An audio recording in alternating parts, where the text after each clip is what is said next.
Hi guys, welcome back. I am Fernando. Welcome to the third lesson. I hope you enjoyed our previous lesson, the lesson number 2. Today, we're going to talk about keys, tips, and tricks for your electrofitness session.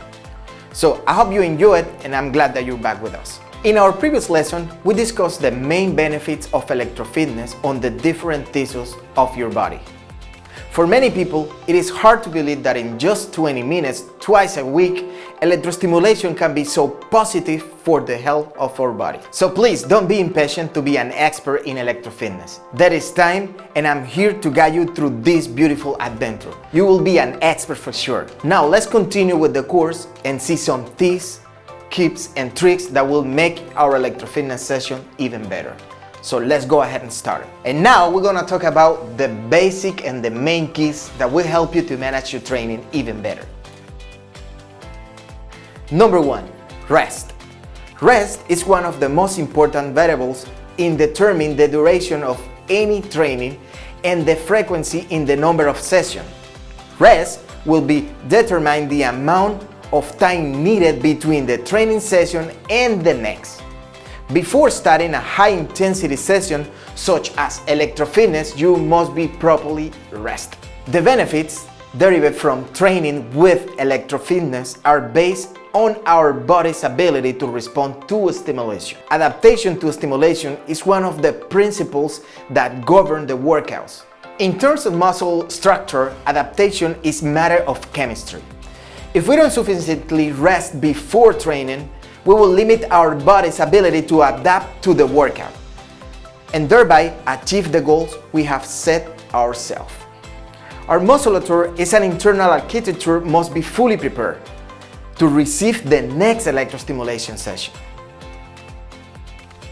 Number 2, hydration.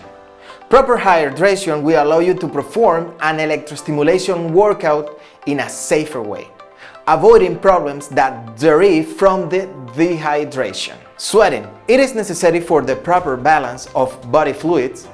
When we sweat, we lose fluid, so we will have to compensate it with adequate hydration. We totally discourage the practice of electrofitness and any physical activity in general with a low level of hydration or dehydration. Indeed, the best case scenario is that we might get tired earlier during the session and our body may not be able to adapt to the load. This hydration must be optimal, both before training to achieve better results and avoid risks, and at the end of the session to recover the loss of body fluid caused during the electrofitness session. The practice of any physical exercise results in the loss of fluid for the practitioner. We need to know how to treat this deficit. On the contrary, insufficient hydration can have several problems such as muscle strains, muscle cramps, problems in internal organs such as the liver, kidneys, or brain. Number 3, adapted nutritional supply. We must perfectly control the balance between caloric intake and expenditure. Knowing the number of calories you take in relative to those you burn can provide us a valuable information for planning our workouts. Having a good calorie balance as well as knowing where they come from can make all the difference. You are what you eat, and even more so if you are an athlete.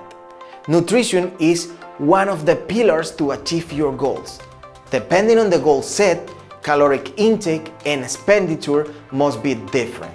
To increase muscle mass or toning, the caloric intake should be higher than the expenditure, and this intake should come from protein to promote muscle creation. To slim down or lose weight, the caloric expenditure should be higher than the intake to reduce fat or adipose tissue. Number 4, very important, sleeping hours and quality. A good rest is important as the quality of the training by itself. If we understand rest as the correct hormonal segregation that maintains and provokes the effects of training, the sleeping hour and the adequate quality of sleep make a key element. We just get to the conclusions. For an adequate recovery, For a correct recovery that will allow us to carry out the next training session and following the previous principles, we need 1. Rest, 2. Hydration, 3. Adequate nutritional supply, and 4. Sleeping hours quality of sleep. Alright guys, we just finished the third lesson. It was a really good lesson. I hope you like it.